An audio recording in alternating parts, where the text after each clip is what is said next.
उन अमीर बच्चों की जिंदगी एक ऐसी कैद थी जिसे सोने की जंजीरों से बांधा गया था। उनके पास दुनिया की हर सुख सुविधा थी, लेकिन असली आजादी का स्वाद उन्होंने कभी नहीं चखा था। उनके हर वाहन में ऐसी तकनीक और उपकरण लगे थे जो उनकी हर दिशा और स्थान का पता लगाते थे। हर पल कोई ना कोई उन पर नजर रखता था। उनके माता पिता को लगता था कि पैसा उन्हें दुनिया की हर बुरी नजर और खतरे से बचा लेगा। उन्हें बचपन से यही सिखाया गया था कि बाहर की दुनिया सुरक्षित नहीं है, वहां हर कदम पर धोखा और खतरा है। इसलिए वे हमेशा भीड़ से दूर, ऊंची दीवारों और सुरक्षा कर्मियों के घेरे में रहते थे। उनकी परवरिश में स्वाभाविक प्यार से ज्यादा सुरक्षा और नियम शामिल थे। पैसा ही उनके समाज का सबसे बड़ा भगवान था और उन्हें लगता था कि पैसे से किसी भी चीज को और किसी भी व्यक्ति को खरीदा जा सकता है। लेकिन जब उनका विमान भारत की राजधानी नई दिल्ली के अंतर्राष्ट्रीय विमानपत्तन पर उतरा तो उनकी सोच के महल धीरे धीरे ढहने लगे। उन्होंने अपने दिमाग में एक ऐसी तस्वीर बना रखी थी जहां उन्हें अव्यवस्था, शोर और गरीबी देखने को मिलेगी। वे डरे हुए थे और सोच रहे थे कि इस अनजान देश में वे सुरक्षित कैसे रहेंगे। लेकिन उनकी आंखें हैरानी से खुली रह गईं जब उन्होंने विमानपत्तन की आधुनिकता, स्वच्छता और वहां की शांत व्यवस्था देखी। वहां भीड़ थी, बहुत भीड़ थी, लेकिन किसी ने भी अनावश्यक शोर नहीं मचाया था।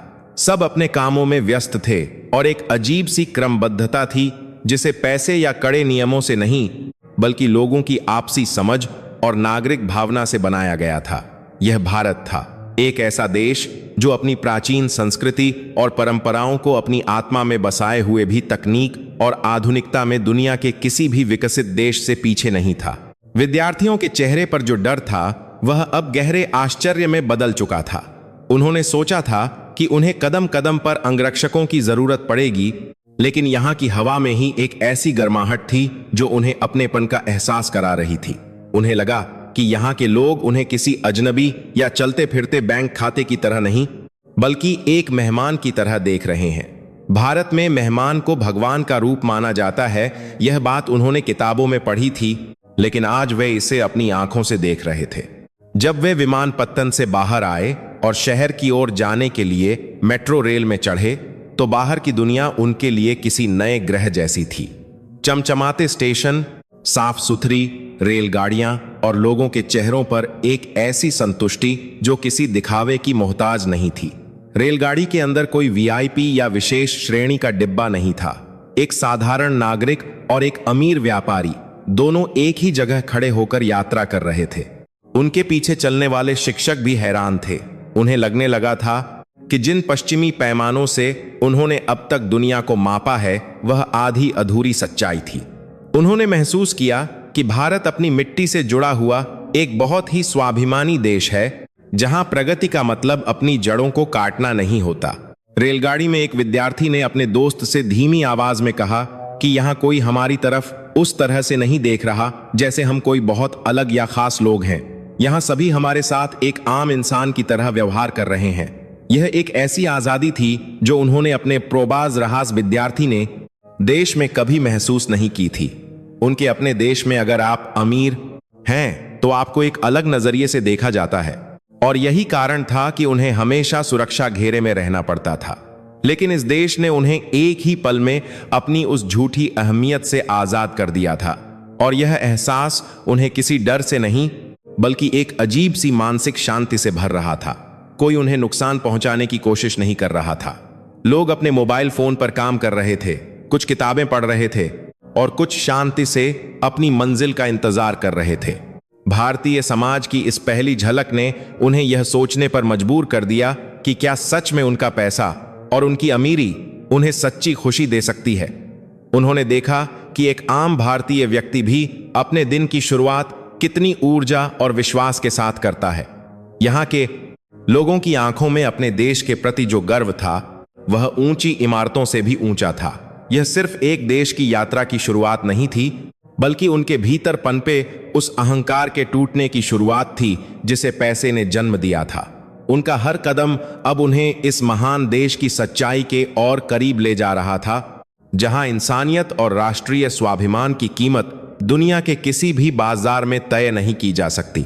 जब वे भूमिगत रेल स्टेशन से बाहर निकले तो नई दिल्ली की असली धड़कन ने उनका स्वागत किया। यह वह भारत नहीं था जिसके बारे में उन्होंने पश्चिमी समाचार माध्यमों में पढ़ा या सुना था। चौड़ी और साफ सड़कें, ऊंचे और आधुनिक पुल और चारों तरफ हरियाली। सूरज की रोशनी में चमकती हुई इमारतें बता रही थीं कि यह देश अपनी रफ्तार से दुनिया को पीछे छोड़ रहा है। उन अमीर बच्चों के लिए यह एक बहुत बड़ा झटका था। उन्होंने सोचा था कि वे एक ऐसे देश में आ रहे हैं जो अभी भी विकास के लिए संघर्ष कर रहा है, लेकिन यहाँ की आधुनिकता उनके अपने शहरों को टक्कर दे रही थी। सड़कों पर गाड़ियां अनुशासन के साथ चल रही थीं। वहां जीवन की एक अलग ही ऊर्जा थी, लेकिन वह कोई डराने वाली अव्यवस्था नहीं थी। सबसे ज्यादा हैरानी उन्हें तब हुई जब उन्होंने एक छोटे से चाय वाले को सड़क के किनारे देखा। उस चाय वाले की दुकान बहुत साधारण थी, लेकिन उसके काम करने का तरीका किसी बड़ी कंपनी के कर्मचारी से कम नहीं था। एक विद्यार्थी ने देखा कि वहां कोई भी नकद पैसे का लेन देन नहीं कर रहा था। हर कोई अपने दूरभाष यंत्र से एक चित्र को पढ़वाकर पल भर में पैसे चुका रहा था। एक छोटी सी दुकान पर तकनीक का ऐसा उन्नत और आसान उपयोग देखकर वे दंग रह गए। उनके अपने देश में भी बिना नकद के लेन देन इतना आसान और हर जगह उपलब्ध नहीं था जितना यहां था। भारत की यह तकनीकी प्रगति उनके लिए अकल्पनीय थी। यह सिर्फ तकनीक की बात नहीं थी, यह उस साधारण चाय वाले के आत्मविश्वास की बात थी। वह चाय वाला किसी के आगे हाथ नहीं फैला रहा था, वह मेहनत कर रहा था और उसकी आंखों में एक अजीब सी चमक थी, एक स्वाभिमान था।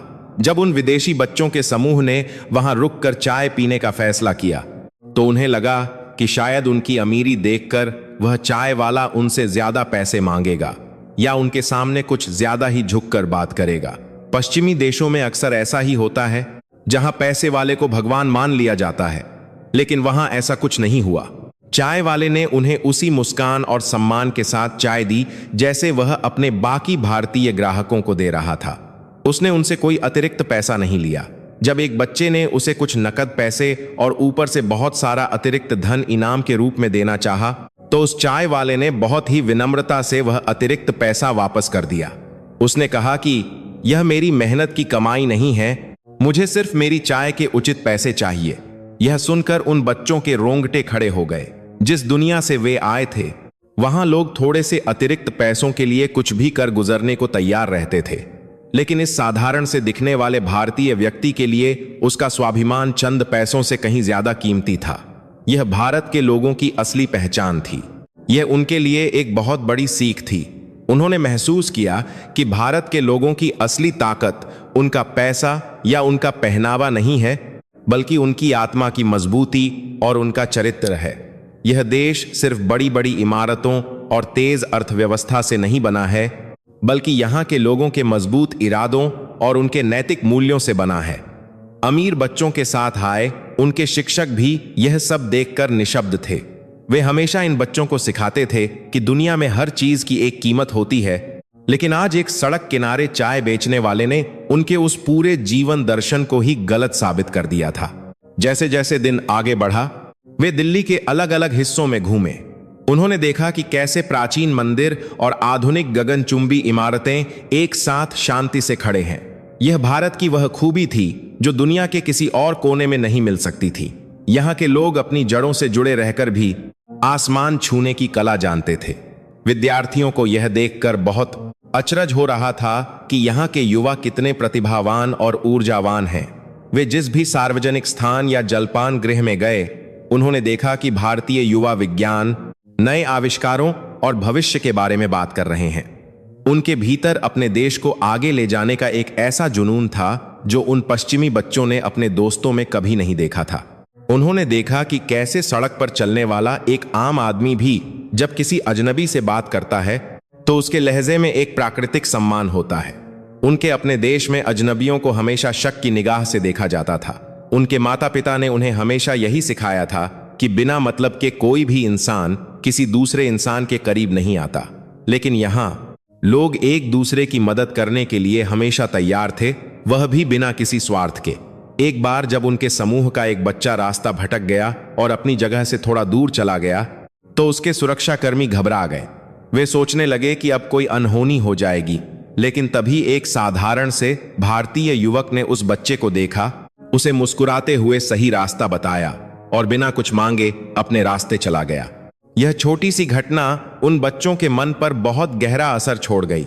उन्होंने समझ लिया कि भारत के लोगों का चरित्र उनकी असली पूंजी है। इस देश ने उन्हें यह सिखा दिया कि सुरक्षा का मतलब ऊंची दीवारें और हथियारबंद लोग नहीं होते, बल्कि सुरक्षा का असली मतलब समाज की आपसी समझ और एक दूसरे के प्रति इंसानियत की भावना है। भारतीय समाज की यह ताकत दुनिया के किसी भी विकसित देश के पास नहीं थी। जब वे दिल्ली की सड़कों पर चल रहे थे तो उन्होंने महसूस किया कि भारत का विकास केवल भौतिक नहीं है, बल्कि यह एक आध्यात्मिक और मानसिक विकास भी है। यहाँ के लोग अपनी पुरानी परंपराओं को अपनी ताकत मानते हैं, कमजोरी नहीं। उनके मार्गदर्शक ने उन्हें बताया कि कैसे भारत दुनिया का सबसे बड़ा नए उद्यमों और नवाचार का केंद्र बन रहा है। ये वही भारतीय युवा थे जो अपने ज्ञान और अपनी मेहनत से दुनिया की सबसे बड़ी कंपनियों का नेतृत्व कर रहे थे। उन विदेशी बच्चों को अब समझ है, एक भारतीय युवा थे और काली भारत दुनिया का रहा था कि पश्चिमी दुनिया में भारत के बारे में जो नकारात्मक बातें फैलाई जाती हैं, वह सिर्फ उनका डर है। पश्चिमी देश भारत की इस अद्भुत प्रगति और यहाँ के लोगों की बौद्धिक क्षमता से डरते हैं। भारत केवल एक बड़ा बाजार नहीं है, बल्कि यह एक ऐसी महाशक्ति है जो दुनिया को एक नई दिशा दिखा रही है। दोपहर का समय हो चुका था और वे सभी बहुत भूखे थे। उनके मार्गदर्शक ने उन्हें किसी बड़े और महंगे विश्राम घर में ले जाने का प्रस्ताव रखा, क्योंकि वे इसी के आदी थे। लेकिन इस बार उन बच्चों ने मना कर दिया। उनके अंदर कुछ बदल रहा था। वे अब उस नकली और बंद दुनिया से बाहर निकलना चाहते थे। उन्होंने अपने मार्गदर्शक से कहा कि वे वहां खाना चाहते हैं जहां आम भारतीय खाते हैं। वे उस संस्कृति को करीब से महसूस करना चाहते थे जिसने आज सुबह से उनकी आंखें खोल दी थीं। वे उस सच्चाई का स्वाद चखना चाहते थे जो धन से नहीं खरीदी जा सकती। वे पुरानी दिल्ली की एक छोटी भोजनशाला की ओर बढ़ चले, जहां उनका जीवन हमेशा के लिए बदलने वाला था। पुरानी दिल्ली की तंग लेकिन जीवंत सड़कों पर चलते हुए उन विदेशी विद्यार्थियों को ऐसा लग रहा था जैसे वे किसी जीवित इतिहास की किताब के पन्नों के बीच से गुजर रहे हों। उनके चारों ओर जीवन अपनी पूरी गति से बह रहा था। ऊंचे और आधुनिक भारत की झलक देखने के बाद यह भारत की आत्मा से उनका सीधा साक्षात्कार था। पश्चिमी देशों में उन्हें हमेशा बताया गया था कि भीड़ का मतलब खतरा और अव्यवस्था होता है, लेकिन यहां इस अपार भीड़ में भी एक अद्भुत लय थी। हर व्यक्ति अपने काम में मग्न था और किसी के चेहरे पर कोई निराशा या हताशा नहीं थी। इसके विपरीत वहां एक गहरी ऊर्जा और जीवन जीने का उत्साह था। सड़क के दोनों ओर सजी दुकानों में भारतीय कारीगरी और स्वदेशी उत्पादों की भरमार थी। यह वह नया भारत था जो अपनी प्राचीन कला को आधुनिकता के साथ मिलाकर दुनिया के सामने गर्व से खड़ा था। उन बच्चों ने देखा कि दुकानदार ग्राहकों से किस तरह पूरे सम्मान और आत्मविश्वास के साथ बात कर रहे थे। वहां कोई चापलूसी नहीं थी, बल्कि एक गर्व था कि वे अपने देश का बना हुआ सामान बेच रहे हैं। उनके शिक्षक और सुरक्षाकर्मी अभी भी थोड़े सतर्क थे। उनकी आंखों पर बंधा पश्चिमी सोच का चश्मा उन्हें हर पल किसी अनहोनी की आशंका से डरा रहा था। लेकिन वे अमीर बच्चे जो अपने ही देश में सोने के पिंजरे में कैद थे, पहली बार खुद को इतना स्वतंत्र महसूस कर रहे थे। उन्हें अचरज हो रहा था कि इतनी भीड़ भाड़ वाली जगह पर भी कोई उन्हें घूर कर नहीं देख रहा था। कोई उनके महंगे कपड़ों या घड़ियों की तरफ लालच भरी नजरों से नहीं देख रहा था। भारत के लोग अपने काम और आर अपनी दुनिया में इतने संतुष्ट थे कि उन्हें किसी विदेशी की संपत्ति से कोई लेना देना नहीं था। यह बात उन बच्चों के अहंकार को तोड़ने वाली और साथ ही उन्हें एक गहरी शांति देने वाली थी। वे अब समझ रहे थे कि सच्ची सुरक्षा हथियारों से नहीं, बल्कि समाज की मानसिकता से आती है। और भारतीय समाज की मानसिकता में एक गहरी आध्यात्मिकता और संतोष बसा हुआ था। चलते चलते उनकी नजर एक छोटे से भोजनालय पर पड़ी। यह कोई बहुत बड़ा या वातानुकूलित जलपान गृह नहीं था, बल्कि सड़क के किनारे एक बहुत ही साधारण सी जगह थी। लेकिन वहां से आने वाली ताजा मसालों की सुगंध इतनी मनमोहक थी कि उनके कदम अपने आप उस ओर मुड़ गए। उनके मार्गदर्शक ने उन्हें रोकना चाहा। उसने पश्चिमी धारणाओं के आधार पर कहा कि ऐसी जगह का खाना उनके लिए सुरक्षित नहीं हो सकता, लेकिन बच्चों ने तुरंत उसकी बात काट दी। उन्होंने मार्गदर्शक को भोजनालय की रसोई की तरफ देखने को कहा। रसोई पूरी तरह से खुली हुई थी और वहां काम करने वाले लोग बेहद साफ सुथरे कपड़े पहने हुए थे। खाना बनाने के बर्तन सूरज की रोशनी में चांदी की तरह चमक रहे थे। वहां की सफाई किसी भी बड़े और महंगे पश्चिमी जलपान गृह से कम नहीं थी। भारत के लोग भोजन को भगवान का प्रसाद मानते हैं और उस प्रसाद को बनाने की जगह को वे किसी मंदिर से कम साफ नहीं रखते। यह देखकर मार्गदर्शक को भी अपनी पुरानी और संकीर्ण सोच पर शर्मिंदगी महसूस हुई। उन्होंने वहां भोजन करने का निर्णय लिया। जब वे उस भोजनालय की साधारण लकड़ी की मेज और कुर्सियों पर जाकर बैठे तो भोजनालय के बुजुर्ग मालिक ने उनका स्वागत किया। उस बुजुर्ग के चेहरे पर उम्र की लकीरें थीं, जो उसके तजुर्बे और कड़ी मेहनत की गवाही दे रही थीं, लेकिन उसकी आंखों में एक अनोखी चमक और होठों पर एक बहुत ही आत्मीय मुस्कान थी। उसने उन्हें देखकर कोई अतिरंजित प्रतिक्रिया नहीं दी। उसने उनके सामने झुककर सलाम नहीं किया, बल्कि भारतीय परंपरा के अनुसार हाथ जोड़कर नमस्ते कहा। उसके व्यवहार में एक ऐसा ठहराव और स्वाभिमान था जो बड़े बड़े राजनेताओं में भी देखने को नहीं मिलता। उसने उन्हें अमीर विदेशी पर्यटकों की तरह नहीं, बल्कि भारत की भूमि पर आए अतिथियों की तरह देखा। भारत में अतिथि को देवता के समान माना जाता है और उस बुजुर्ग का हर काम इसी भावना से प्रेरित था। उन बच्चों के लिए लकड़ी की साधारण बेंच पर बैठना एक बहुत ही नया अनुभव था। उनके लिए यह एक विलासिता थी, क्योंकि यहां वे सिर्फ इंसान थे, कोई विशेष व्यक्ति नहीं। कोई उनसे तस्वीरें खिंचवाने बटन लिए नहीं आ रहा था, कोई उनकी दौलत का अंदाजा नहीं लगा रहा था। भोजनालय के मालिक ने उन्हें वहां का पारंपरिक भोजन, जिसे थाली कहा जाता है, परोसने का आदेश दिया। कुछ ही पलों में उनके सामने कांसे की बड़ी बड़ी थालियां आ गईं। उन थालियों में कई तरह की दालें, सब्जियां, ताजा पक्की हुई रोटियां और सुगंधित चावल थे। भोजन के रंग इतने जीवंत थे कि वे किसी चित्रकार की कलाकृति जैसे लग रहे थे। रोटियां बनाने की लयबद्ध आवाज और मसालों की खुशबू ने उनके सारे तनाव को खत्म कर दिया था। जब उन्होंने उस भोजन का पहला निवाला अपने मुंह में रखा तो वे स्तब्ध रह गए। स्वाद का एक ऐसा विस्फोट उनके मुंह में हुआ जो उन्होंने अपनी पूरी जिंदगी में कभी महसूस नहीं किया था। उन्होंने दुनिया के सबसे महंगे और मशहूर जलपान गृहों में भोजन किया था, जहां खाना बनाने की हर वैज्ञानिक तकनीक का इस्तेमाल होता था, लेकिन इस साधारण सी भारतीय थाली के स्वाद के आगे वे सब फीके थे। कारण बहुत सीधा था। इस भोजन में केवल मसाले और सब्जियां नहीं थीं, बल्कि इसे बनाने वाले की आत्मा, उसका प्यार और उसका समर्पण मिला हुआ था। यह भोजन व्यवसाय के लिए नहीं, बल्कि सेवा के भाव से बनाया गया था। भारतीय संस्कृति की यही वह गहराई थी जिसे पैसे के तराजू पर नहीं तौला जा सकता था। खाना खाते समय वे बच्चे आपस में बात कर रहे थे कि कैसे उनके माता पिता ने उन्हें हमेशा यही सिखाया कि पैसा ही जीवन का सबसे बड़ा सत्य है। लेकिन आज भारत की इस जमीन पर आकर उनका वह सबसे बड़ा सत्य झूठा साबित हो गया था। उन्होंने महसूस किया कि उनका सांप अगर आपको इसल लबाने की अभी अगर है तरह समान था। देश भले ही आर्थिक रूप से बहुत अमीर हो, लेकिन मानवीय संवेदनाओं, पारिवारिक मूल्यों और सच्ची खुशी के मामले में वे भारत से बहुत पीछे हैं।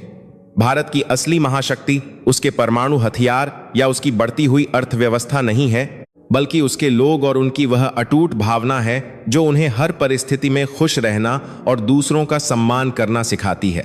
एक छोटे से भोजनालय में बैठकर उन बच्चों ने जीवन का वह सबसे बड़ा पाठ पढ़ लिया था जो उनके महंगे विद्यालय उन्हें कभी नहीं सिखा पाए थे। उन्होंने देखा कि भोजनालय में काम करने वाले अन्य कर्मचारी भी कितनी फुर्ती और लगन से अपना काम कर रहे थे। वे आपस में हंसी मजाक कर रहे थे और ग्राहकों को भोजन परोसते समय उनके चेहरों पर किसी तरह की कोई थकान या चिड़चिड़ापन नहीं था।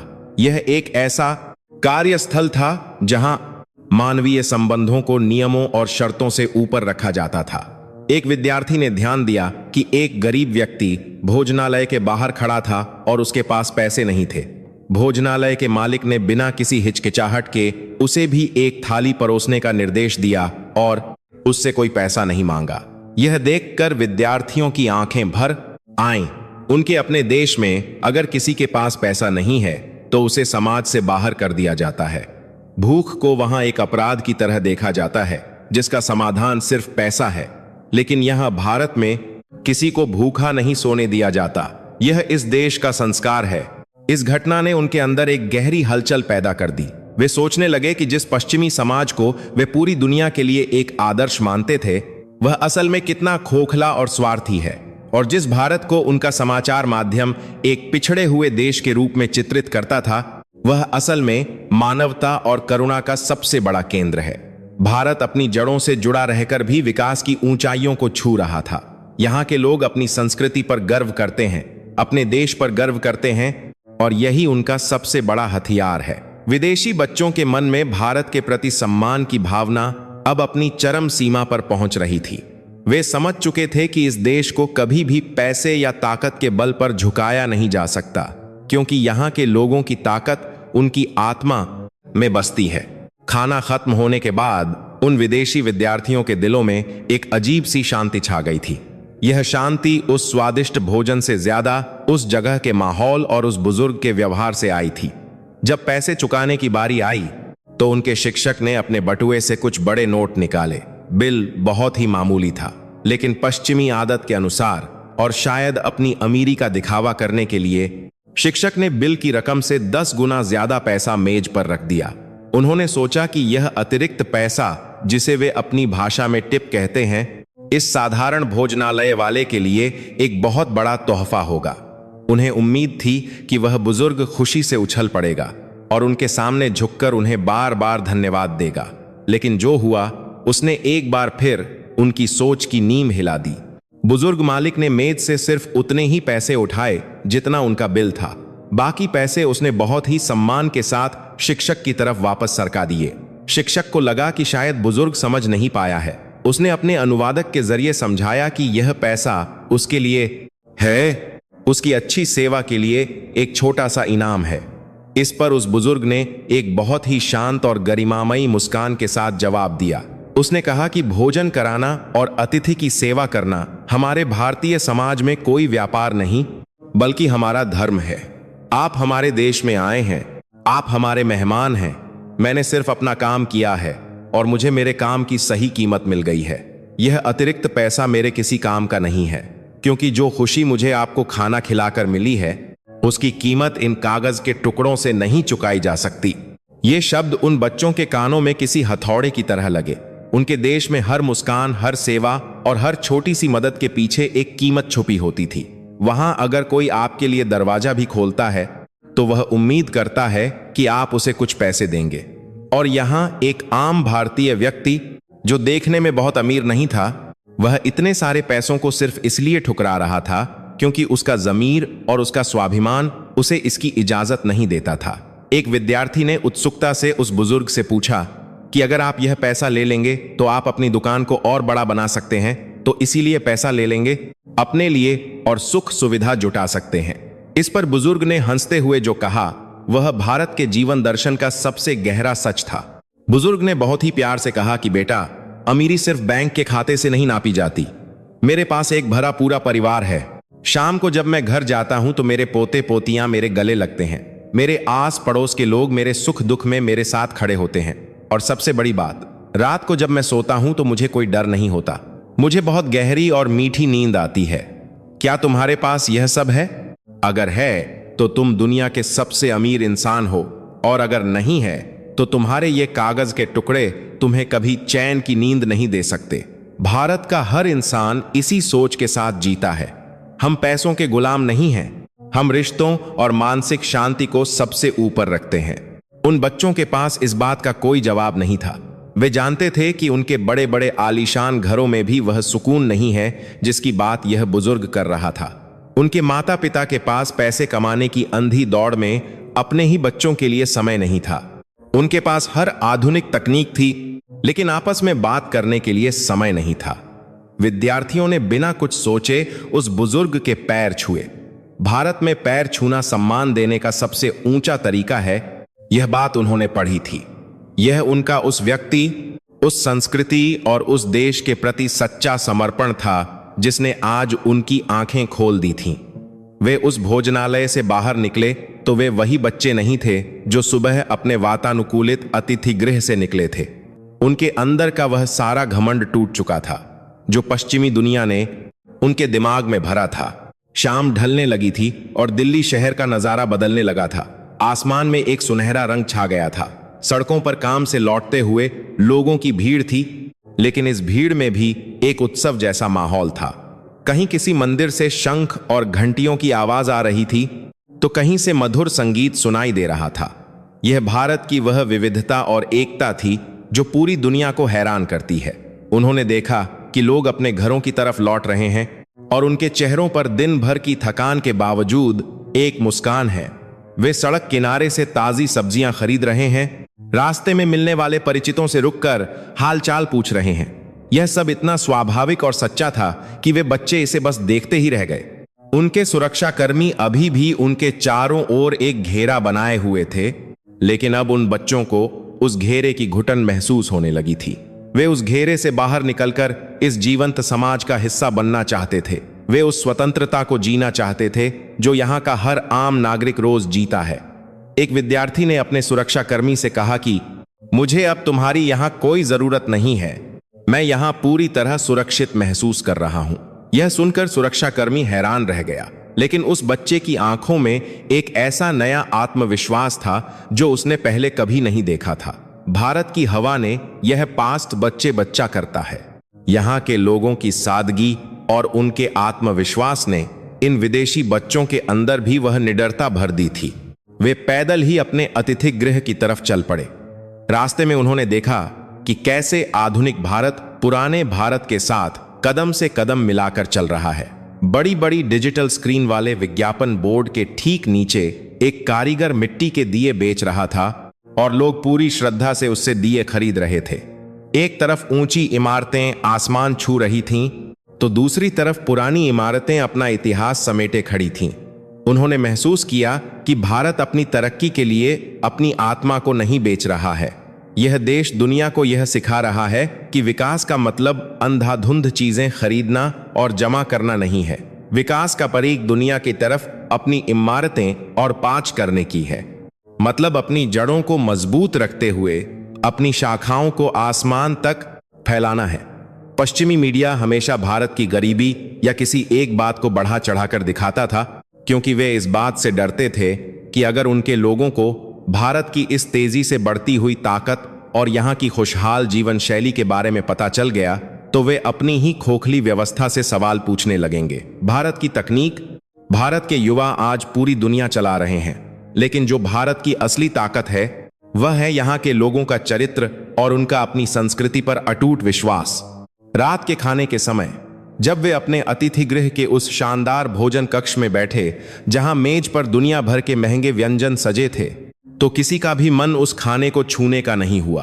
उन्हें बस उस छोटे से भोजनालय की साधारण थाली और उस बुजुर्ग के प्यार से परोसे गए भोजन की याद आ रही थी। वे आपस में बैठकर चर्चा करने लगे कि कैसे उनका पूरा जीवन एक ऐसे दिखावे पर टिका था जिसमें कोई सच्चाई नहीं थी।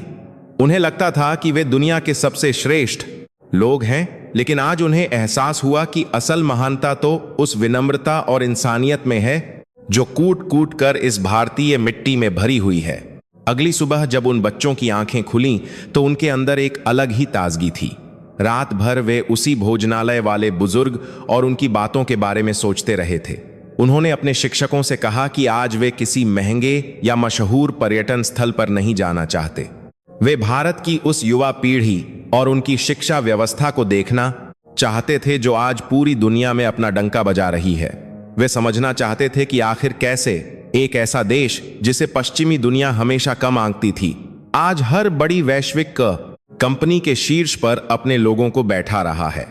उनके मार्गदर्शक ने उनकी यह बात मान ली और उन्हें दिल्ली से सटे एक ऐसे विद्यालय में ले जाने का फैसला किया जो सामान्य बच्चों के लिए था, लेकिन वहां की पढ़ाई और तकनीक किसी भी अंतर्राष्ट्रीय संस्था से कम नहीं थी। रास्ते में चलते हुए उन्होंने भारतीय सड़कों पर एक अलग ही अनुशासन देखा। सुबह का समय था और लोग अपने अपने काम पर जा रहे थे। कहीं कोई किसी को नीचा दिखाने की कोशिश नहीं कर रहा था। सब अपने काम में व्यस्त थे।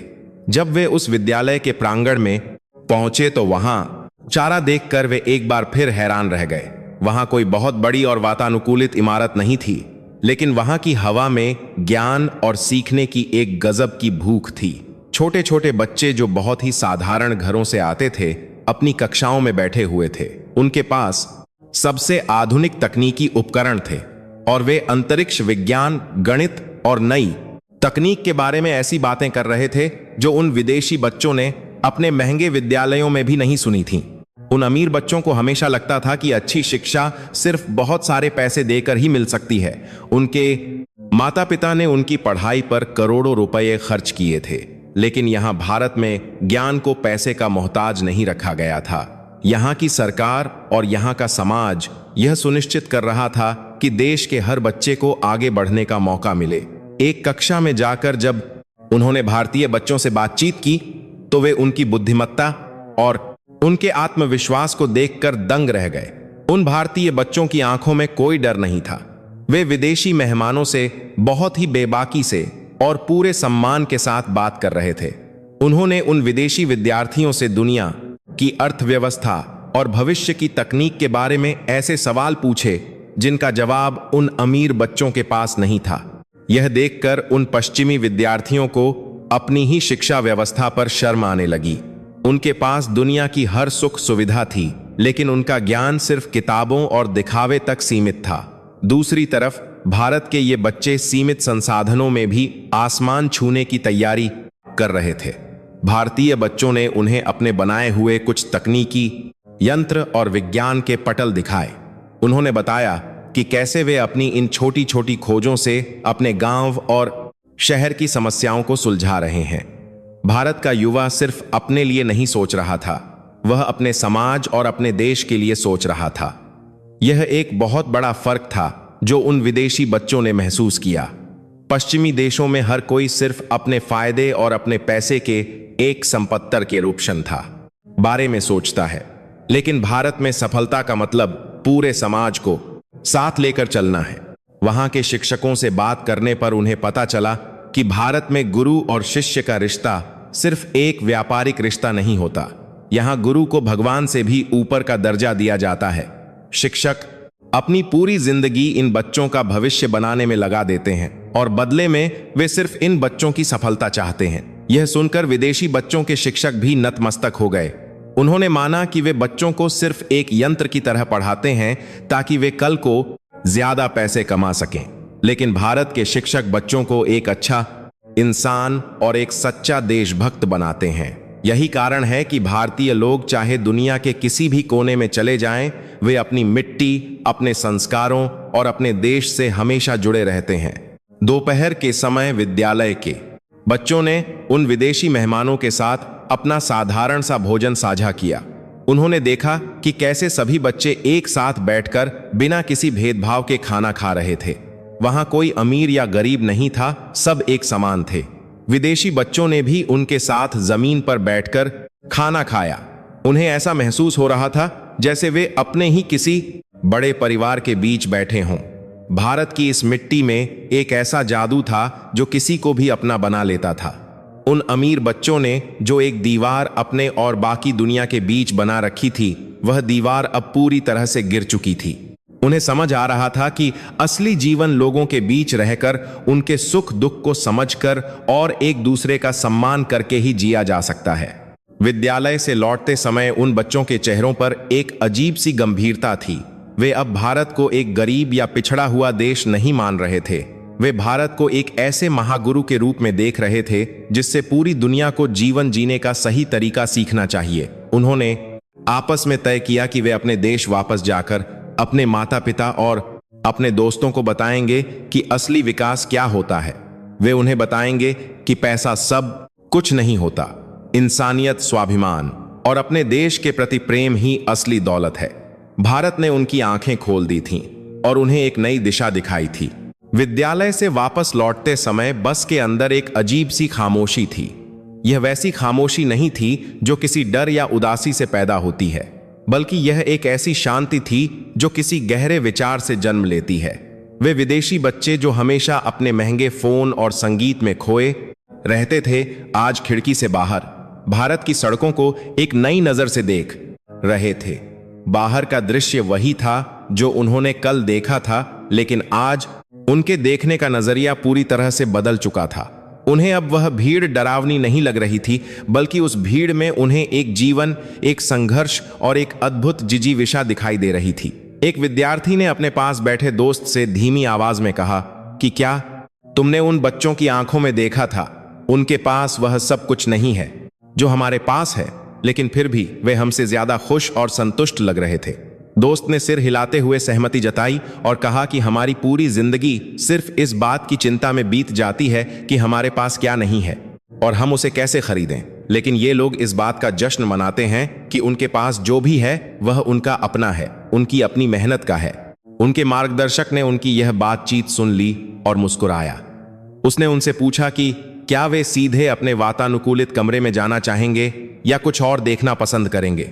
बच्चों ने एक स्वर में कहा कि वे अभी वापस नहीं जाना चाहते।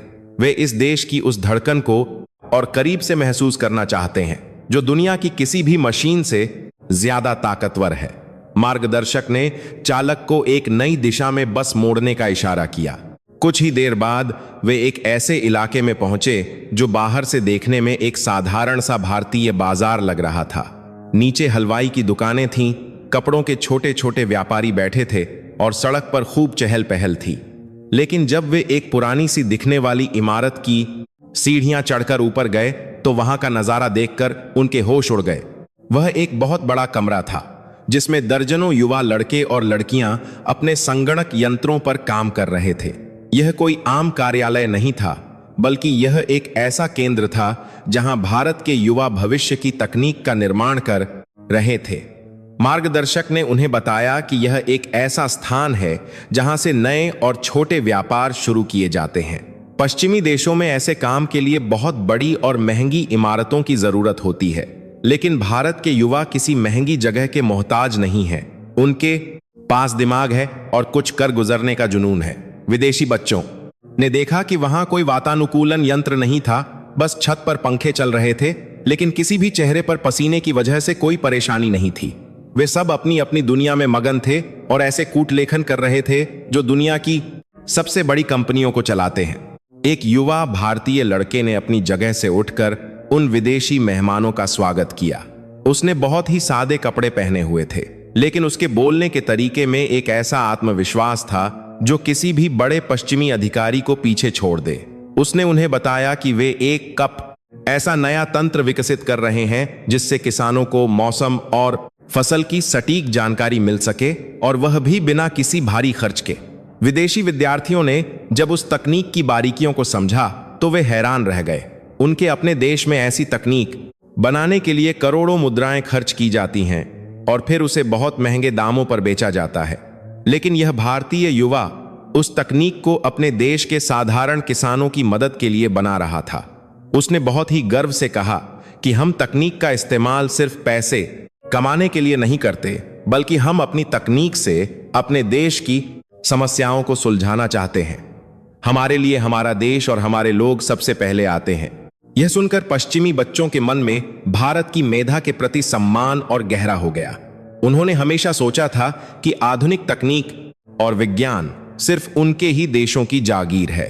उन्हें लगता था कि पश्चिमी दुनिया ही पूरी मानवता को आगे ले जा रही है, लेकिन आज यहां इस छोटे से कमरे में खड़े होकर उन्हें यह एहसास हो रहा था कि भारत न सिर्फ उनके साथ कदम मिला रहा है, बल्कि कई मायनों में उनसे बहुत आगे निकल चुका है। भारत की असली ताकत यह है कि वह अपनी जड़ों को पकड़े हुए आसमान की ओर देख रहा है। यहाँ के युवा अपनी मातृभूमि की मिट्टी से जुड़े हैं और यही जुड़ाव उन्हें दुनिया में सबसे अलग और सबसे मजबूत बनाता है। उन अमीर बच्चों को अपने आप पर शर्म आ रही थी कि उन्होंने कैसे इतने सालों तक एक झूठे अहंकार में अपनी जिंदगी बिताई। उन्हें यह सिखाया गया था कि वे दुनिया के सबसे बेहतरीन लोग हैं, लेकिन आज उन्हें समझ आ रहा था कि असली बेहतरीन इंसान वह होता है जो अपनी सफलता का इस्तेमाल दूसरों की भलाई के लिए करे। वहां से निकलते हुए एक पश्चिमी विद्यार्थी ने उस भारतीय युवा से पूछा कि क्या तुम कभी किसी बड़े देश में जाकर वहां की किसी बड़ी कंपनी में काम नहीं करना चाहते? वहां तुम्हें बहुत सारा पैसा और सुख सुविधा मिलेगी।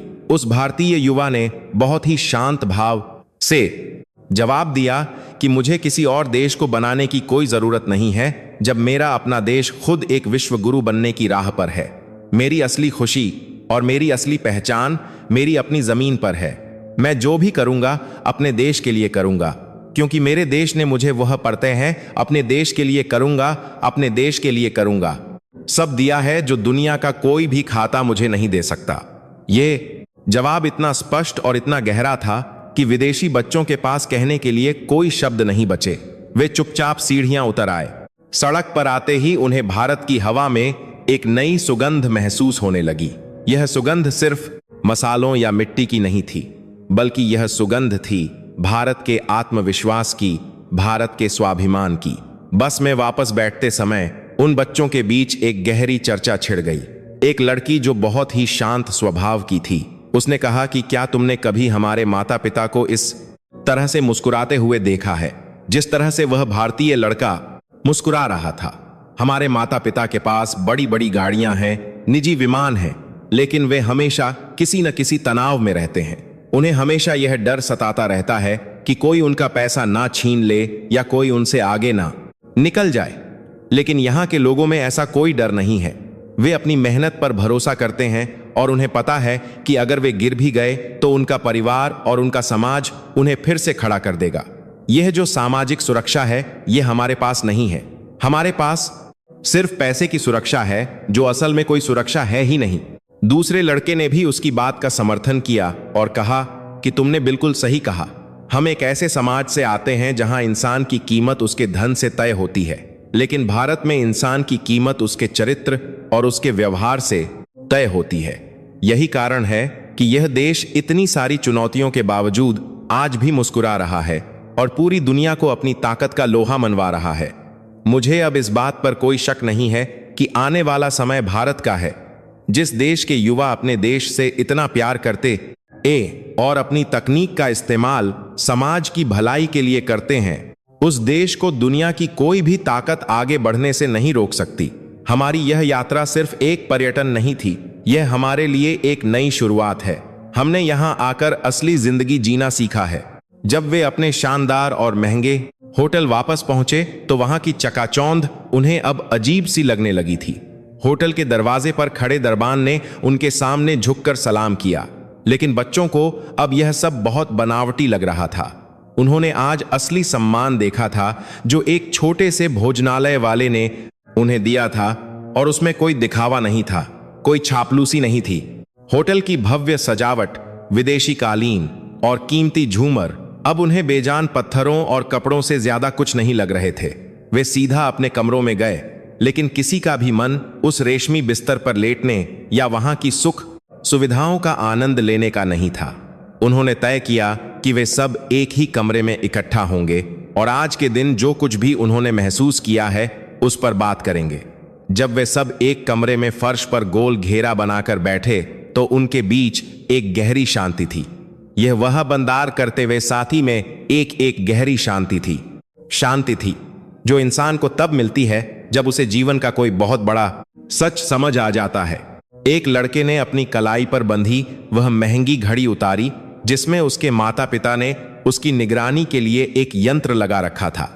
उसने उस घड़ी को मेज पर एक तरफ रख दिया। उसने गहरी सांस लेते हुए कहा कि मैं अब इस कैद में और नहीं रहना चाहता। मुझे अब इस बात का कोई डर नहीं है कि मैं कहां हूं और कौन मुझे देख रहा है। आज मैंने जो भारत देखा है उसने मेरे अंदर के हर डर को खत्म कर दिया है। बाकी बच्चों ने भी एक एक करके अपने ऐसे सभी उपकरण उतार दिए जो उन्हें बांध कर रखते थे। यह सिर्फ कुछ यंत्रों को उतारना नहीं था, बल्कि यह उनकी उस मानसिक गुलामी से आजादी थी जो उनके समाज ने उन पर थोपी थी। एक लड़की ने कहा कि हमारे पास जो कुछ भी है वह सब खरीदा हुआ है, लेकिन आज हमने जो देखा उसे दुनिया की कोई दौलत नहीं खरीद सकती। वह चाय वाला, वह भोजनालय का बुजुर्ग, वह तकनीक बनाने वाला युवा, इन सब के पास जो संतोष और स्वाभिमान है वह हमारे माता पिता के पास अरबों रुपये होने के बाद भी नहीं है। बच्चों ने इस बात पर चर्चा शुरू की कि कैसे पश्चिमी दुनिया हमेशा हर चीज को व्यापार की नजर से देखती है। वहां हर रिश्ते, हर भावना का एक मोल होता है, लेकिन भारत में उन्होंने देखा कि जीवन जीने का आधार प्यार और एक दूसरे का सम्मान है। उन्हें वहां तक पल याद आया जब उस बुजुर्ग ने अतिरिक्त पैसे लेने से मना कर दिया था। उनके लिए वह सिर्फ एक घटना नहीं थी, बल्कि एक बहुत बड़ा सबक था। उन्होंने महसूस किया कि भारत की असली पहचान उसका वो दर्शन है जो पूरी दुनिया को एक परिवार मानता है। उन्होंने अपने शिक्षकों से इस बारे में सुना था, लेकिन आज उन्होंने इसे अपनी आंखों से सच होते देखा था। कोई अनजान व्यक्ति कैसे किसी दूसरे अनजान व्यक्ति को बिना किसी स्वार्थ के खाना खिला सकता है, यह उन्होंने भारत में आकर ही जाना था। उन बच्चों को अब अपने देश और अपनी सभ्यता पर बहुत तरस आ रहा था। उन्हें लग रहा था कि वे लोग तकनीक और पैसे में तो बहुत आगे निकल गए, लेकिन इंसानियत के मामले में वे अभी भी बहुत पीछे हैं। उन्होंने देखा कि भारत कैसे अपने अतीत को अपनी बाहों में समेटे हुए भविष्य की तरफ कदम बढ़ा रहा है। यहाँ के लोग अपनी परंपराओं को बोझ नहीं मानते, बल्कि उसे अपनी ताकत मानते हैं। वे अपनी मिट्टी से जुड़े हुए हैं और यही जुड़ाव उन्हें इतनी ऊर्जा देता है कि वे किसी भी चुनौती का सामना कर सकें। एक विद्यार्थी ने बहुत ही भावुक होकर कहा कि मैं जब अपने देश वापस जाऊंगा तो अपने माता पिता से कहूंगा कि मुझे अब इन महंगी चीजों की कोई जरूरत नहीं है, मुझे वह आजादी चाहिए जो आज मैंने भारत की सड़कों पर महसूस की है। मैं चाहता हूं कि हमारे देश के लोग भी भारत के लोगों की तरह मुस्कुराना सीखें, बिना किसी डर और स्वार्थ के। यह बातचीत रात भर चलती रही। उन्होंने तय किया कि इस यात्रा के बचे हुए दिनों में वे कोई भी ऐसी जगह नहीं जाएंगे जो सिर्फ अमीर पर्यटकों के लिए बनाई गई हो। वे अब भारत को एक आम इंसान की तरह देखना चाहते थे। वे यहाँ के गांवों में जाना चाहते थे, यहाँ में करले में आके इसको लगता है कि किसानों से मिलना चाहते थे और यहाँ की उस मिट्टी की खुशबू को अपने अंदर बसाना चाहते थे जिसने इतने महान देश को जन्म दिया है। वे भारत के उन स्कूलों में जाकर वहां के बच्चों के साथ समय बिताना चाहते थे ताकि वे भी उस ज्ञान और उस संस्कार का थोड़ा सा हिस्सा अपने साथ ले जा सकें। उनका मार्गदर्शक बाहर खड़े होकर उनकी बातें सुन रहा था और उसकी आंखों में आंसू। वह एक भारतीय था और आज उसे अपने भारतीय होने पर जितना गर्व महसूस हो रहा था उतना शायद पहले कभी नहीं हुआ था। उसने देखा कि कैसे उसके देश की मिट्टी ने कुछ ही घंटों में इन विदेशी बच्चों का पूरा जीवन बदल कर रख दिया था। अगली सुबह जब सूरज की किरणें उनके कमरे में आईं, तो वे सब एक नई उम्मीद के साथ जागे। आज उन्हें किसी सुरक्षाकर्मी की जरूरत नहीं थी। वे साधारण कपड़े पहनकर होटल से बाहर निकले और दिल्ली की एक स्थानीय बस में चढ़ गए। बस में बहुत भीड़ थी, लेकिन किसी ने कोई शिकायत नहीं की। बस में बैठे लोगों ने जब इन विदेशी बच्चों को देखा तो वे थोड़ा हैरान हुए, लेकिन फिर उन्होंने मुस्कुराकर उनके लिए थोड़ी जगह बना दी।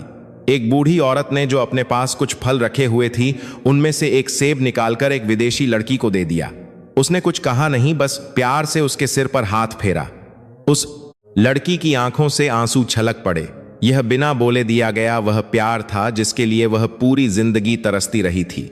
भारत की इस छोटी सी बस में उसे वह परिवार मिल गया था जो उसे अपने बड़े से महल में कभी नहीं मिला। यह भारत था जो बिना कुछ मांगे बस देना जानता है। बस का सफर उन्हें दिल्ली के बाहरी इलाके की तरफ ले जा रहा था। रास्ते में उन्होंने देखा कि कैसे बड़े बड़े कारखाने और औद्योगिक क्षेत्र तेजी से काम कर रहे हैं। भारत सिर्फ भावनाओं का देश नहीं था, बल्कि यह अपनी मेहनत के दम पर दुनिया का सबसे बड़ा उत्पादक भी बन रहा था। उन्होंने कारखानों के बाहर खड़े उन मजदूरों को देखा जो अपने काम पर जा रहे थे। उनके चेहरों पर मेहनत का पसीना था, लेकिन उनकी चाल में एक गजब का आत्मविश्वास था। विदेशी बच्चों को अब समझ आ रहा था कि पश्चिमी मीडिया जो भारत की गरीबी का मजाक उड़ाता है, वह असल में भारत की इस मेहनत से डरता है। उन्हें पता है कि जिस दिन भारत के इन मेहनती हाथों ने अपनी पूरी ताकत दिखा दी, उस दिन दुनिया की कोई भी अर्थव्यवस्था इनके सामने टिक नहीं पाएगी।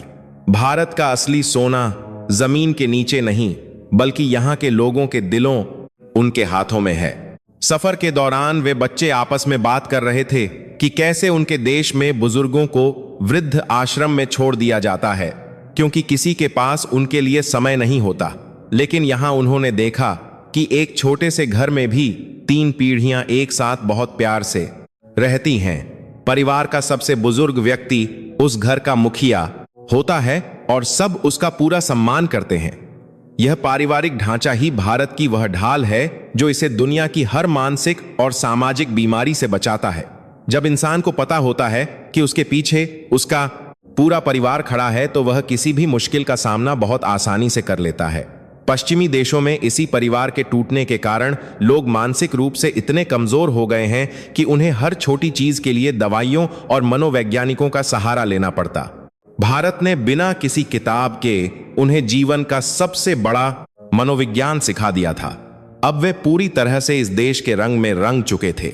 बस जब दिल्ली की सीमा को पार करके एक गांव के पास रुकी तो हवा का रंग और महक दोनों बदल चुके थे।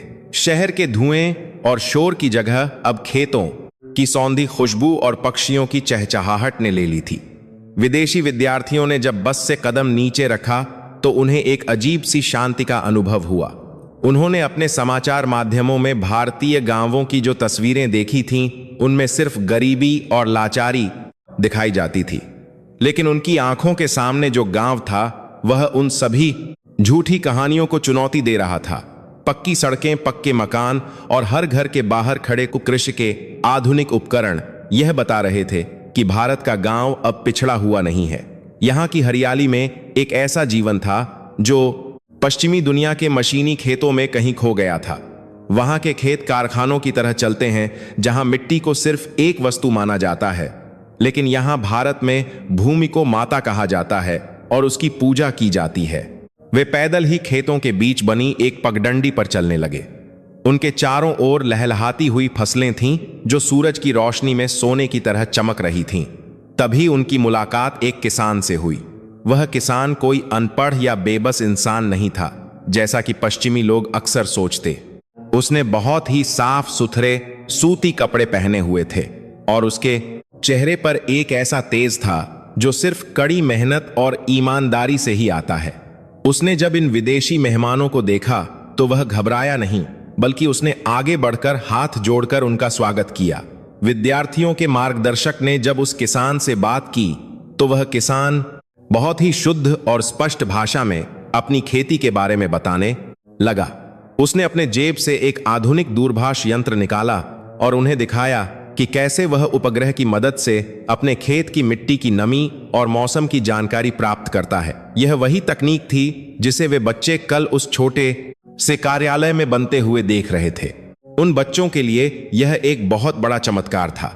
एक तरफ यह किसान अपनी जमीन को मां मानकर उसके आगे सिर झुका रहा था और दूसरी तरफ वह दुनिया की सबसे उन्नत तकनीक का उपयोग करके अपनी फसल को बेहतर बना रहा था।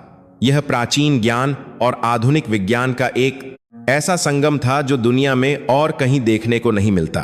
किसान ने उन्हें बताया कि हम जमीन से सिर्फ उतना ही लेते हैं जितना हमें चाहिए और हम रसायनों का उपयोग करके इस मिट्टी को जहर नहीं बनाते। हम प्रकृति के साथ तालमेल बिठाकर चलते हैं क्योंकि हमारे पूर्वजों ने हमें यही सिखाया है कि अगर हम प्रकृति का सम्मान करेंगे तो प्रकृति हमारा पालन पोषण करेगी। विदेशी विद्यार्थियों को यह सुनकर बहुत आश्चर्य हुआ क्योंकि उनके देशों में तो ज्यादा मुनाफा कमाने के चक्कर में जमीन को रसायनों से पूरी तरह बर्बाद कर दिया गया है। वहां का खाना सिर्फ देखने में अच्छा होता है, लेकिन उसमें कोई जीवन नहीं होता। किसान की बातें सुनकर वे बच्चे इतने प्रभावित हुए कि उन्होंने उस किसान से उसके घर चलने का आग्रह किया। किसान बहुत खुश हुआ और उन्हें अपने घर ले गया। उसका घर बहुत बड़ा नहीं था, लेकिन वहां एक खुला आंगन था जिसके बीच में एक तुलसी का पौधा लगा हुआ था। घर की महिलाओं ने उनका स्वागत बहुत ही आदर और सम्मान के साथ किया। वे महिलाएं सिर्फ घर का काम ही नहीं करती थीं, बल्कि वे पढ़ी लिखी थीं और गांव की पंचायत में भी हिस्सा लेती थीं। उन्होंने बच्चों को बैठने के लिए चारपाई दी और पीने के लिए मिट्टी के घड़े का ठंडा पानी दिया। उस पानी में एक ऐसी मिठास थी जो विदेशी बच्चों ने बोतलों में बंद महंगे पानी में कभी महसूस नहीं की थी। यह मिठास उस मिट्टी की थी और उन कभी आपकी बात करने का हक की थी, हाथों के प्यार की थी जिन्होंने वह पानी पिलाया था। घर के सभी सदस्य उन बच्चों के आसपास बैठ गए और उनसे उनके जीवन के बारे में पूछने लगे। वे ऐसे बात कर रहे थे जैसे वे विदेशी बच्चे उनके अपने ही परिवार का हिस्सा हों। वहां कोई दिखावा नहीं था, कोई स्वार्थ नहीं था। बच्चों ने महसूस किया कि इस घर में एक ऐसा अनुशासन है जो किसी डर से नहीं, बल्कि एक दूसरे के प्रति गहरे सम्मान से बना है। बुजुर्गों की हर बात को बहुत ही ध्यान से सुना जाता था और बच्चों को बहुत प्यार से संस्कार दिए जाते थे। विदेशी विद्यार्थियों को अपना घर याद आने लगा, जहां सब लोग एक ही छत के नीचे रहते हुए भी एक दूसरे से मीलों दूर होते हैं। वहां कोई किसी से बात नहीं करता, सब अपने अपने दूरभाष यंत्रों या संगणकों में खोए रहते हैं। लेकिन यहां इस भारतीय गांव के एक छोटे से घर में जीवन पूरी तरह से जीवंत था। थोड़ी देर बाद उन्हें भोजन परोसा गया। यह भोजन उसी खेत में उगाई गई ताजी सब्जियों और अनाज से बना था। भोजन पकाने में जो मसाले इस्तेमाल किए गए थे, उनकी खुशबू पूरे आंगन में महक रही थी। जब उन्होंने वह खाना खाया तो उन्हें लगा कि जैसे उन्होंने अपनी जोड़ी पूरी जिंदगी में असली खाना आज ही खाया है। उसमें कोई कृत्रिम स्वाद नहीं था, बल्कि उसमें वह असली पोषण था जो शरीर के साथ साथ आत्मा को भी तृप्त कर देता है। भोजन करते समय किसान ने उन्हें बताया कि हमारे यहाँ मेहमान को बिना भोजन कराए जाने नहीं दिया जाता। यह हमारी संस्कृति का हिस्सा है। हम मानते हैं कि पूरी दुनिया एक परिवार है और जो भी हमारे दरवाजे पर आता है वह हमारे परिवार का ही सदस्य है। इस भावना को हमारे वेदों में वसुधैव कुटुंबकम कहा गया है। इन शब्दों ने विदेशी बच्चों के दिलों को गहराई तक छू लिया। उन्होंने कभी नहीं सोचा था कि एक साधारण सा भारतीय किसान दुनिया की इतनी बड़ी और गहरी बात इतनी सरलता से कह सकता है। उन्हें समझ आ गया कि ज्ञान सिर्फ बड़ी बड़ी किताबों या विश्वविद्यालयों में नहीं मिलता, बल्कि असली ज्ञान इस देश की मिट्टी में, इसके कण कण में बसा हुआ है। वे समझ गए कि भारत की असली महाशक्ति इसके परमाणु हथियार या इसकी बढ़ती हुई अर्थव्यवस्था नहीं है, बल्कि भारत की महाशक्ति इसके ये लोग हैं जो आज भी अपनी जड़ों से जुड़े हुए हैं और जो पूरी दुनिया को एक परिवार मानते हैं। यह देश सिर्फ अपने लिए नहीं जीता, बल्कि यह पूरी दुनिया के कल्याण की बात करता है। इन विदेशी बच्चों के अंदर जो पश्चिमी श्रेष्ठता का झूठा घमंड था, वह अब पूरी तरह से राख हो चुका था और उसकी जगह भारत के प्रति एक ऐसी श्रद्धा ने ले ली थी जो जीवन भर उनके साथ रहने वाली थी। उन्होंने मन ही मन इस पवित्र भूमि को प्रणाम किया और यह संकल्प लिया कि वे इस देश की महानता की कहानी पूरी दुनिया को सुनाएंगे। जब वे भोजन कर चुके तो किसान के छोटे बच्चे उन्हें अपना गांव घुमाने ले गए। गांव में एक छोटा सा विद्यालय था जहां आधुनिक संगणक कक्ष भी था और साथ ही खुले आसमान के नीचे योग करने की जगह भी थी। बच्चों ने देखा कि भारतीय समाज किस तरह से शारीरिक, मानसिक और आध्यात्मिक विकास को एक साथ लेकर चल रहा है। उनके अपने देश में लोग सिर्फ शरीर को स्वस्थ रखने के लिए कृत्रिम साधनों का उपयोग करते हैं, लेकिन मन की शांति वहां किसी के पास नहीं है। भारत ने उन्हें यह सिखाया कि सच्चा स्वास्थ्य और सच्ची खुशी तभी मिलती है जब इंसान का मन और शरीर प्रकृति के साथ जुड़ा हो। गांव के लोग शाम के समय एक जगह इकट्ठा होते थे और दिन भर की बातें साझा करते थे। यह एक ऐसा सामाजिक ताना बाना था जो हर दुख को आधा और हर खुशी को दोगुना कर देता था। वे बच्चे जो कभी अपने बड़े बड़े कमरों में अकेलेपन का शिकार थे, आज इस गांव की धूल में बैठकर खुद को दुनिया का सबसे खुशनसीब इंसान मान रहे थे। उन्हें अब किसी भी तरह की सुरक्षा या आंगरक्षक की आवश्यकता नहीं थी, क्योंकि उन्होंने भारत के लोगों के दिलों में अपने लिए एक सुरक्षित जगह बना ली थी। यह यात्रा उनके लिए एक नया जन्म बन गई थी। शाम गहराने लगी थी और गांव के वातावरण में एक अलौकिक शांति छा गई थी। सूरज के ढलते ही गांव के पुराने मंदिर से घंटियों और शंख की मधुर ध्वनि गूंजने लगी। विदेशी बच्चों ने ऐसा संगीत पहले कभी नहीं सुना था। यह कोई ऐसा संगीत नहीं था जिसे बड़े बड़े ध्वनि यंत्रों से बजाया जा रहा हो, बल्कि यह लोगों के दिलों से निकलने वाली सच्ची आस्था की आवाज थी। वे सब अपने आप उस मंदिर की दिशा में खींचे चले गए। जब वे मंदिर के प्रांगण में पहुंचे तो उन्होंने देखा कि पूरा गांव वहां इकट्ठा था। छोटे बच्चों से लेकर बुजुर्गों तक सभी एक साथ जमीन पर बैठे थे और आंखें बंद करके प्रार्थना कर रहे थे। वहां कोई किसी को यह नहीं बता रहा था कि उसे क्या करना है। सब कुछ इतनी सहजता से हो रहा था जैसे सांस लेना। विद्यार्थियों को यह देखकर बहुत अचरज हुआ कि इस प्रार्थना में कोई स्वार्थ नहीं था। कोई भगवान से पैसा या बड़ी गाड़ी नहीं मांग रहा था, बल्कि सब पूरे विश्व की शांति और सबके कल्याण की कामना कर रहे। सर्वे भवन्तु सुखिनः का यह मंत्र जो उन्होंने आज सुबह ही सुना था, अब उनके सामने साक्षात रूप ले रहा था। भारतीय संस्कृति की यह विशालता उन्हें नतमस्तक कर रही थी, जहां मनुष्य सिर्फ अपने बारे में नहीं बल्कि संपूर्ण सृष्टि के बारे में सोचता है। मंदिर के पुजारी ने जब उन विदेशी मेहमानों को देखा तो उसने उन्हें भी करीब बुलाया और बहुत प्यार से उनके हाथों में प्रसाद दिया। बच्चों ने बहुत आदर से अपने दोनों हाथ आगे बढ़ाकर वह प्रसाद लिया। उस छोटे से मीठे प्रसाद में उन्हें वह संतुष्टि मिली जो दुनिया के सबसे महंगे मिष्ठान में भी नहीं थी। आरती के बाद गांव के एक बुजुर्ग जो बहुत पढ़े लिखे थे और जिन्होंने अपना पूरा जीवन गांव के विकास में लगा दिया था, वे उन बच्चों के पास आकर बैठ गए। उन्होंने बहुत ही सरल भाषा में भारत के गौरवशाली इतिहास के बारे में बताना शुरू किया। उन्होंने बताया कि कैसे जब पश्चिमी दुनिया में लोग जंगलों में भटक रहे थे, तब भारत में तक्षशिला और नालंदा जैसे महान विश्वविद्यालय थे जहां पूरी दुनिया से लोग ज्ञान प्राप्त करने आते थे। उन्होंने बताया कि 0 प्रणाली, आयुर्वेद और शल्य चिकित्सा जैसी महान खोजें भारत की इसी पवित्र भूमि पर हुई थीं और बाद में दूसरे देशों ने इसे अपना नाम दे दिया। विदेशी बच्चों की आंखें आश्चर्य से फैली हुई थीं।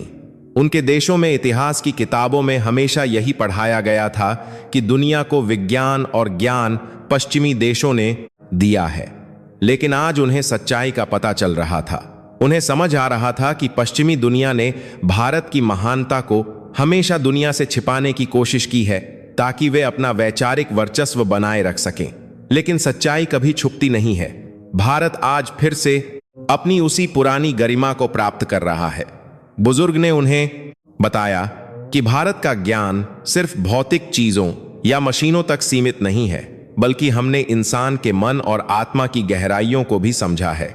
हमारे बच्चियों ने जो ध्यान और योग की विद्या दुनिया को दी है, वह आज पूरी दुनिया के लोगों को मानसिक बीमारियों से बचा रही है। पश्चिमी देशों की भौतिक प्रगति ने इंसान को अकेला कर दिया है, लेकिन भारत का आध्यात्मिक ज्ञान इंसान को पूरे ब्रह्मांड से जोड़ता है।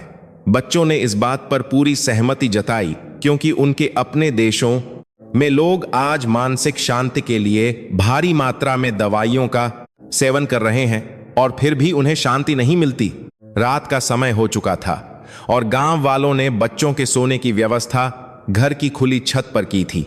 उन अमीर बच्चों ने अपनी पूरी जिंदगी में कभी खुले आसमान के नीचे तारे नहीं देखे थे। उनके शहरों में इतना धुआं, इतना प्रदूषण और इतनी कृत्रिम रोशनी होती थी कि आसमान हमेशा धुंधला और पीला ही रहता था। आज जब वे साधारण सी चारपाई पर लेटे और ऊपर देखा तो अनगिनत तारे ऐसे चमक रहे थे जैसे रात की चादर पर किसी ने हीरे जड़ दिए हों। हल्की हल्की ठंडी हवा चल रही थी और दूर कहीं खेतों से झींगुरों की आवाज आ रही थी। यह प्रकृति का वह शुद्ध संगीत था जिसे सुनने के लिए इंसान का दिल हमेशा तरसता है, पर शहरों की कृत्रिम दुनिया में वह कभी सुनाई नहीं देता।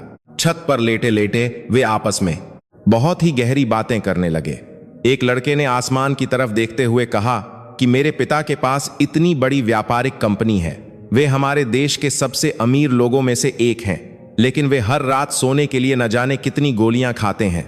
उन्हें हमेशा ये आर्डिंग की डर लगा रहता है कि कल व्यापार में नुकसान हो गया तो क्या होगा, उनकी साख गिर गई तो क्या होगा।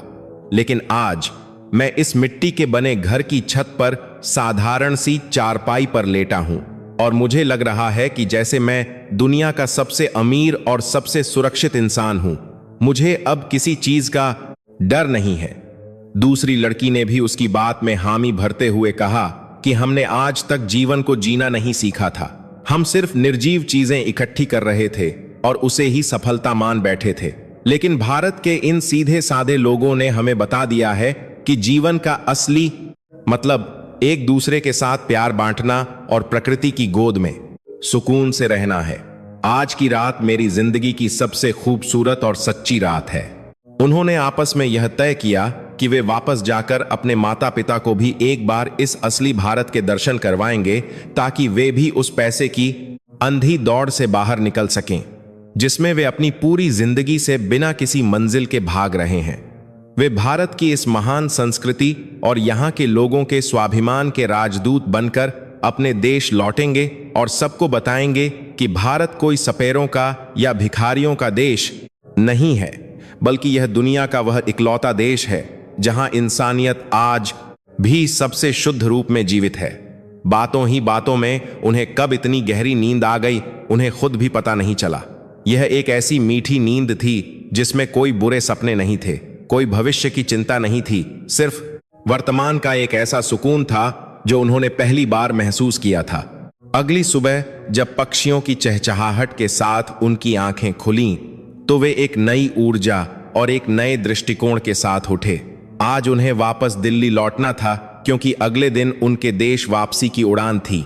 गांव से विदाई का वह दृश्य इतना भावुक कर देने वाला था कि शब्दों में बयान नहीं किया जा सकता। गांव की महिलाओं ने बच्चों के माथे पर कुमकुम का तिलक लगाया और उन्हें ऐसे आशीर्वाद दिया जैसे वे उनके अपने ही परिवार के हिस्से हों जिन्हें वे विदा कर रही हों। उन अमीर बच्चों की आंखों से आंसू रुकने का नाम नहीं ले रहे थे।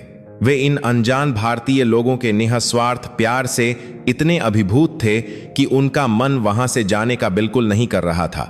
जिन बच्चों ने कभी अपने सगे रिश्तेदारों को भी ठीक से गले नहीं लगाया था, वे आज इन गांव वालों के गले लगकर फूट फूट कर रो रहे थे।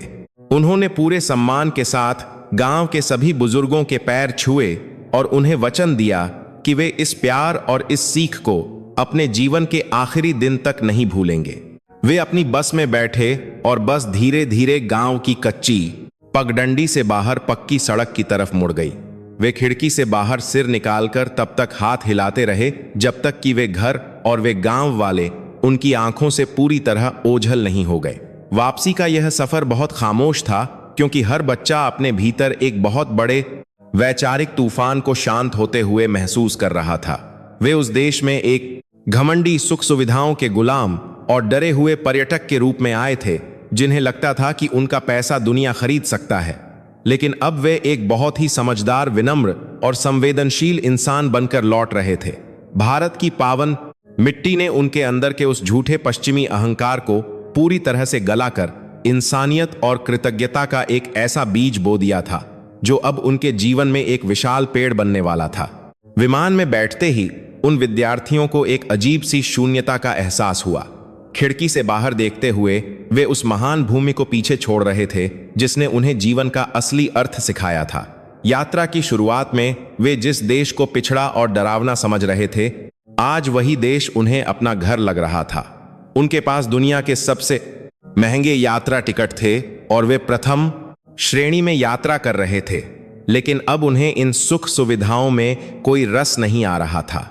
उनके दिमाग में अभी भी उस गांव के मंदिर की घंटियों की आवाज गूंज रही थी और उस बुजुर्ग किसान के शब्द उनके दिलों में गहराई तक उतर चुके थे।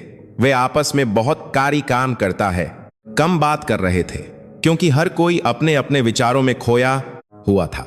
वे सोच रहे थे कि जब वे अपने देश लौटेंगे तो अपने माता पिता और समाज का सामना कैसे करेंगे, जो पूरी तरह से पैसे और दिखावे की गिरफ्त में हैं। उनका पूरा दृष्टिकोण बदल चुका था।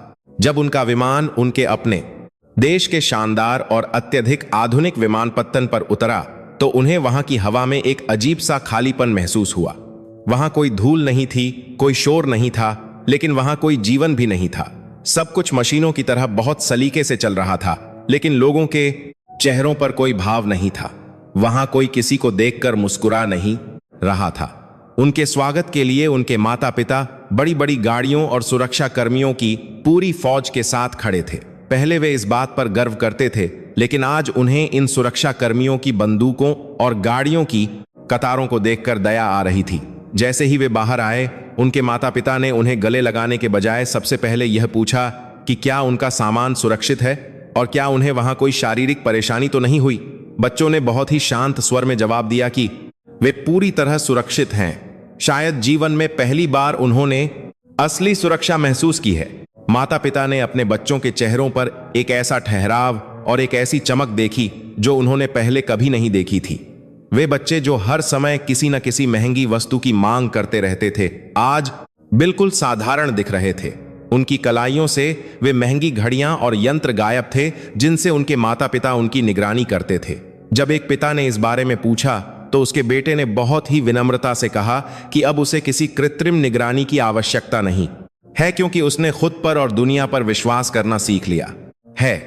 उसने अपने पिता से कहा कि भारत के लोगों ने उसे बिना किसी स्वार्थ के जो सुरक्षा और प्यार दिया है, वह दुनिया की कोई भी तकनीक नहीं दे सकती। यह सुनकर वहां खड़े सभी माता पिता अवाक रह गए। वे समझ नहीं पा रहे थे कि जिस देश को वे इतना कम आंकते थे, उसने चंद दिनों में उनके बच्चों को इतना बदल कैसे दिया। अगले कुछ हफ्तों में उन विद्यार्थियों के जीवन में जो बदलाव आए उसने पूरे पश्चिमी समाज को हैरान कर दिया। उन्होंने अपने महंगे और बड़े कमरे छोड़कर साधारण कमरों में रहना शुरू कर दिया। उन्होंने अपने माता पिता से कहा कि वे अब उन पैसों का अंधाधुंध खर्च नहीं करेंगे जो बिना किसी मेहनत के उनके पास आए हैं। एक विद्यार्थी ने अपने विद्यालय में एक विशेष सभा का आयोजन किया और वहां अपने सभी शिक्षकों और सहपाठियों के सामने अपनी भारत यात्रा के अनुभव साझा किए। उसने बिना किसी झिझक के कहा कि हम तकनीक और अर्थव्यवस्था में भले ही खुद को सबसे आगे मानते हों, लेकिन इंसानियत, पारिवारिक मूल्यों और मानसिक शांति के मामले में हम भारत से सदियों पीछे हैं। उसने बताया कि कैसे एक के साथ आदेन दोनों में साधारण से भोजनालय वाले ने अपनी मेहनत की सही कीमत से ज्यादा एक भी पैसा लेने से इनकार कर दिया था, जबकि उनके अपने समाज में लोग थोड़े से फायदे के लिए किसी को भी धोखा दे सकते हैं। उसने अपने भाषण में जोर देकर कहा कि भारत की असली शक्ति उसके परमाणु हथियार या उसकी आर्थिक वृद्धि दर नहीं है, बल्कि उसके लोगों का चरित्र और उनका अपनी संस्कृति पर अटूट विश्वास है। उसने बताया कि कैसे भारत के युवा आधुनिक तकनीक का इस्तेमाल केवल पैसे कमाने के लिए नहीं, बल्कि समाज की भलाई के लिए कर रहे हैं। उसने पश्चिमी दुनिया के उस अहंकार पर सीधा प्रहार किया जो यह मानता था कि विकास का मतलब सिर्फ भौतिक सुख सुविधाएं हैं। उसने कहा कि विकास का असली मतलब तब है जब समाज का हर व्यक्ति सुरक्षित महसूस करे, जब परिवारों में प्यार हो और जब इंसान प्रकृति के साथ सामंजस्य बिठाकर जिए। उसने अपने पाजना में परवी का दाते समाजों की नहीं लगता है साथियों को उस भारतीय गांव की कहानी सुनाई जहां इंसान और प्रकृति एक दूसरे के पूरक हैं। भारत यह सब कर रहा है और इसीलिए वह दुनिया का भविष्य है। यह सुनकर पूरा सभागार तालियों की गड़गड़ाहट से गूंज उठा। कई छात्रों की आंखों में आंसू थे, क्योंकि वे भी अपनी मशीनी जिंदगी से थक चुके थे। धीरे धीरे इन बच्चों के व्यवहार का असर उनके माता पिता पर भी पड़ने लगा। जिन माता पिता के पास एक दूसरे से बात करने का समय नहीं होता था, वे अब अपने बच्चों के साथ बैठकर उनकी बातें सुनने लगे थे। उन बच्चों ने अपने घरों में एक नया काम करता है वे सादी तरह से बात करके साथ अनुशासन और एक नई संस्कृति स्थापित करने की कोशिश की। उन्होंने अपने माता पिता को सिखाया कि जीवन को सिर्फ एक व्यापार की तरह नहीं जिया जा सकता। उन्होंने भोजन को सम्मान देना सीखा और भोजन बनाने वाले का धन्यवाद करना शुरू किया। कुछ माता पिता ने तो भारत की उस महान भूमि को देखने की इच्छा भी जताई जिसने उनके बिगड़े हुए और दिशाहीन बच्चों को इतने गहरे और परिपक्व इंसान में बदल दिया था। वे अब समझ रहे थे कि उनके पास भले ही दुनिया की हर सुख सुविधा हो, लेकिन असली अमीरी उस संतोष में है जो उन भारतीय लोगों की आंखों में था। भारत का आध्यात्मिक प्रभाव उनके जीवन की खालीपन को भर रहा था। वह यात्रा समाप्त हो चुकी थी, लेकिन उसका प्रभाव हमेशा के लिए उन बच्चों की आत्मा में बस गया था। वह पुरानी दिल्ली की साधारण सी थाली उनके जीवन का सबसे मूल्यवान भोजन बन गई थी, जिसे वे कभी नहीं भूल सकते थे। वे अक्सर आंखें बंद करके उस चाय वाले की आंखें बच्चे पर आज जला है, मुस्कान उस किसान के गर्व और उस गांव की शांति को याद करते थे। उन्होंने अपने जीवन का लक्ष्य बदल दिया था। वे अब सिर्फ पैसा कमाने के लिए नहीं, बल्कि समाज में एक सकारात्मक बदलाव लाने के लिए अपनी पढ़ाई पूरी कर रहे थे। वे जानते थे कि पश्चिमी दुनिया को अभी भारत से बहुत कुछ सीखना है। भारत उनके लिए सिर्फ एक देश नहीं रह गया था, बल्कि वह एक दर्शन बन गया था, एक ऐसा प्रकाश बन गया था जिसने उनके अंधेरे जीवन को हमेशा के लिए रोशन कर दिया था। और इसी तरह 7 समंदर पार भी भारत की उस मिट्टी की खुशबू ने और वहां के लोगों के ऊंचे चरित्र ने एक पूरी पीढ़ी की सोच को बदल कर रख दिया, यह साबित करते हुए कि सच्ची महानता कभी सीमाओं में नहीं बंधती और भारत सदा के लिए विश्व गुरु के रूप में अपनी पहचान बनाए रखेगा।